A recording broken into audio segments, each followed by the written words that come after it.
அதிமுக பயம் ஏற்படுது. இங்க மக்கள் பூராமே எடப்பாடியார் தான் வரணும். 4 ஆண்டுகள் 3 மாதம் சிறப்பா ஆட்சி செஞ்சாரு.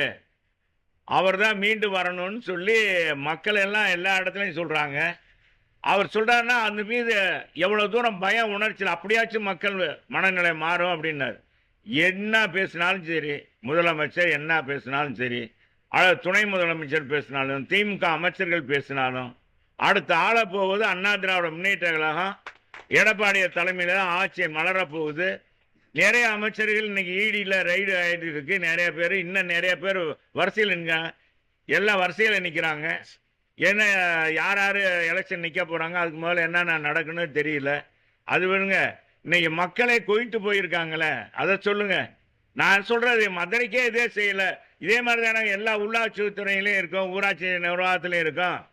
சென்னையை பாருங்க, 4000 கோடிக்கு வடிநீர் வடிகால் அமைச்சிருக்கோம். 98% நிறைவேறிச்சுன்னு நம்ம முதலமைச்சர் தான் சொன்னார். என்ன வந்து 2 வருஷத்தில் சொன்னார். இன்னைக்கு பார்த்தீங்கன்னா இந்த ஒரு மழைக்கு தாங்கலை. சாதாரண மழைக்கு பார்த்தீங்கன்னா அண்ணா நகர் இதுல எல்லாம் பார்த்தா வெள்ளமான போய் ஓடிட்டு இருக்கு. காரெல்லாம் சரசரையா போகுது. சொல்லுங்க வேற என்னங்க? அவர் அப்படித்தாங்க சொல்லுவாரு. அதிமுக பற்றி பேசலைன்னா நம்ம முதலமைச்சருக்கு நேரம் போகாது, அவருக்கு வந்து தூக்கம் வராது, ஒரு இதாகாது. ஆமா.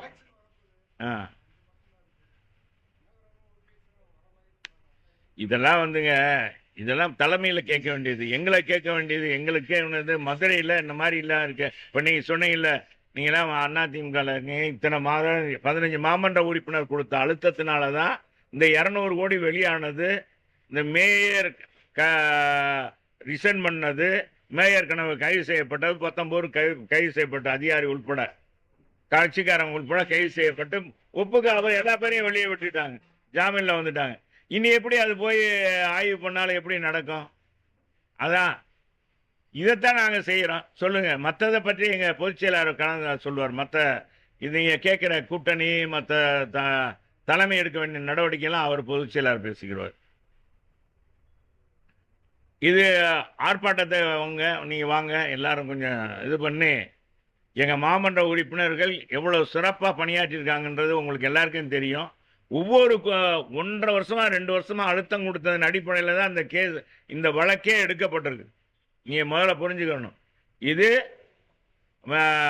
திமுக நிர்வாகி மீது நடவடிக்கை எடுத்ததே மாநகராட்சி சட்ட ஒழுங்கு ஆணையாளர் மதுரையினுடைய மாநகர ஆணையாளர் ஏற்கனவே இருந்த ஆணையாளர் கொடுத்த எங்கள் மாமன்ற குழு தலைவர் மற்ற உறுப்பினர்கள் சொன்ன அடிப்படையில் தான் அது வழக்கு தொடுக்கப்பட்டது என்பதை நீங்கள் புரிஞ்சுக்கணும். திமுக மற்ற கூட இருக்க கட்சியெல்லாம் ஒப்புக்கு இன்னும் சுவாக போட்டுக்கிட்டு இருக்காங்க. இவங்களும் மக்களை பார்க்கலான்னு நினைக்கிறாங்க. மக்களை நிச்சயமாக புறந்தள்ளுவாங்க. திமுகவுடைய அடிமைகளாக இருக்காங்க. இப்போ அவங்க தோழமை கட்சியெல்லாம் திமுகவுடைய அடிமைகளாக ஆகிட்டாங்க. இவங்க எங்களை போய் அடிமைன்றாங்க. யார் அடிமைன்னு சொல்லுவான்? ஒரு அடிமை இன்னொரு அடிமைன்னு சொல்லுவான். தன்னை அதை மாத்திக்கிறணுன்றது.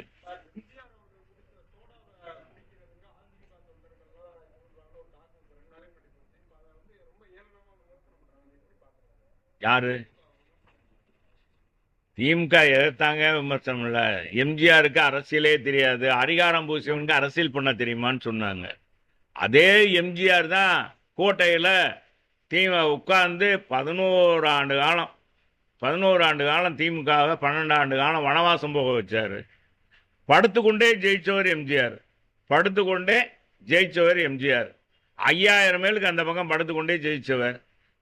அவர் இன்னும் கூட திமுக சிம்ம சொப்பனமாக இருக்கார். அவர் மறைந்துட்டார். அவர் உருவாக்கின இயக்கம் இருக்கு. அவருடைய புகழை பாடாதவங்க யாராச்சும் உண்டா? இதே நம்ம முதலமைச்சர் பெரியப்பான்னாரு. எங்க பெரியப்பா அப்படின்னு சொன்னார். அப்போ பெரியப்பாவே கேலி பண்ணலாமா திமுககாரவங்க? அதுக்கு என்ன சொல்கிறார் முதலமைச்சரை கேளுங்க. என்னங்க உங்கள் பெரியப்பா அப்படி கேலி பண்ணுறாங்களேன்னு கேளுங்க. பெரியப்பாவை அப்படி கேலி பண்ணலாமா? அன்றைக்கு அவ்வளோ தூரம் மக்கள் செல்வாக்கு அவருக்கு இருந்தது. ஒரு சோடாவை கலக்கி கொடுத்தா கூட அந்த இதை குடிக்கிறதுக்கு அவ்வளோ பேர் போட்டி போட்டாங்க. ஏன்னா ஒரு சோடான்னு எத்தனை பேர் கொடுக்க முடியும்? அந்த அளவுக்கு மக்கள் வெறித்தனமாக புரட்சி தலைவர் இன்னைக்கு யாராருக்கோ வெறி வெறி வெறின்றாங்க. அப்படி இல்லை. உண்மையான பற்று, உண்மையான நேசம், உண்மையான மனித பண்பு புரட்சி தலைவர்கிட்ட இருந்தது. அதனால தான் புரட்சி தலைவர் தமிழ் மக்களும் நேசித்தாங்க, கட்சிக்காரங்களும் நேசித்தாங்க.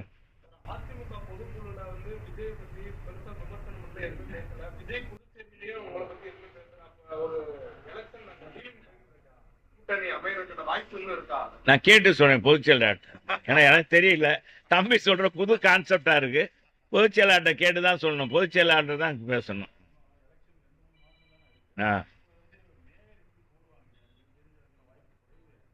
ஏன் மேயர் போடாம, மாமன்ற குழு நடத்தாம மதுரை மக்களுடைய குறை நிறைகளை பேச முடியுமா?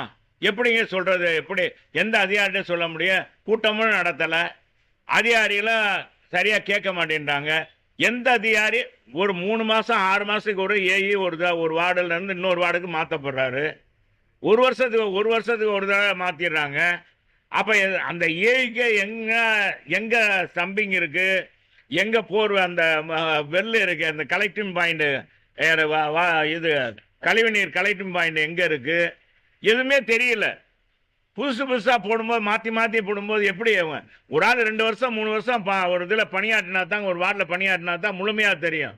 இப்போ நான் கொடுத்த இதே பார்த்தீங்கன்னா என்னுடைய நிதி தொகுதி மேம்பாட்டு நிதியில இருந்த எந்த ஏஇ அதை எடுத்து செல்றதுன்னு இப்போ இது பண்ணுறாரு. டெண்டர் வைக்கிறதுக்கே நான் மாநகராட்சி ஆணையாளர்கிட்ட போராட வேண்டியிருக்கு. அதனால தான் நாங்கள் என்ன சொல்கிறோம், அது எங்கள் மேயரோ மண்டல தலைவரோ நிலைக்குழு தலைவர்களோ இருந்தாங்கன்னா நம்ம கோரிக்கையில் சொல்ல முடியும். அவங்களும் பயந்துட்டு வேலை வைப்பாங்க. இது திமுக இப்படியே காலம் கடத்திட்டு போயிடலான்னு நினைச்சாங்கன்னா திமுகவுக்கு பெருத்த அடி மதுரை மக்கள் நிச்சயமாக 3 நாமம் கொடுத்துருவாங்க. நான் உறுதியாக திமுக 5 6 தொகுதி இருக்கு. இதுல நம்ம வணிக வரித்துறை அமைச்சருடைய வார்டும் வருது, 14 வார்டு வருது. அவர் வார்டுக்கு மட்டும் முறையாக இந்த குடிநீர் யார் கொண்டு வந்தது? நான். இந்த முல்லை பெரியார் கூட்டு குடிநீர் திட்டம் கொண்டு வர்றதுக்கு முழு காரணமாக நான். ஆனா அவர் வார்டு, அவர் தொகுதியில் மட்டும் இருக்கிற 14 வார்டுக்கு முறையாக தண்ணி போகுதான். என்ன பாருங்கப்பா, ஆக்கணவே இங்கே இருக்கா, ஆக்கணும் உனக்கு ஒன்றும் கிடையாது, வந்தவன் சாப்பிட்டுட்டு இருக்க மாதிரி இருக்கு. இப்போ அவர் செய்கிறார். அவருக்கு இது ஒரு அமைச்சர் செய்ய வேண்டியதுதான். அவர் எல்லா மதுரை மாவட்டம், தமிழ்நாட்டுக்கே அமைச்சர் அவர். இன்னைக்கு மதுரை மாவட்டத்துக்கு முழு பொறுப்பேற்று இருக்காரு. 10 தொகுதி நான் வென்றெடுப்பேன். 10 தொகுதி அவருடைய தொகுதி மாதிரி நினைச்சு பார்க்கணும். அவர் தொகுதிக்கு மட்டும் எல்லாமே சிறைவா செஞ்சுக்கிறது. இப்போ முதலமைச்சருடைய நலத்திட்டம் கூட பாருங்க, அவர் தொகுதியில் தான் நடக்கும். பார்த்தீங்களா? ஒன்று கிழக்கு ஒன்று இந்த என்ன அம்மா திடல் பக்கத்தில் நடக்கும், இல்லைன்னா திருப்பாளையில் நடக்கும். துணை மேயர் நிகழ்ச்சியா ஒத்தக்கடையில் நடக்கும், அங்கே தான் நடக்கும். எல்லாமே அவர் தொகுதியில் தான், அவர் தொகுதியில் தான் நடக்கும். ஏன் மற்ற தொகுதியில் நடத்தக்கூடாதா?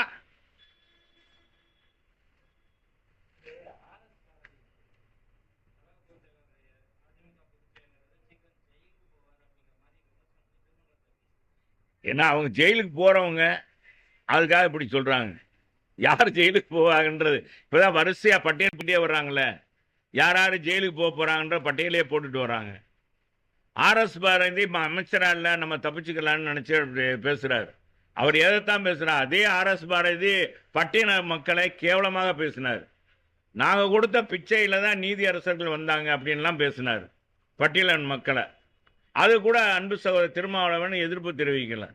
அவர் யாரையுமே கொச்சைப்படுத்தி பேசுவது தான் RS பாரதிக்கு எப்பவுமே அவர் குணம். அது மாறாத ஐயா, மாறாது, மனமும் குணமும் மாறாதுன்னு சொல்லுவாங்கள்ல, அது யார சொல்லுவாங்க?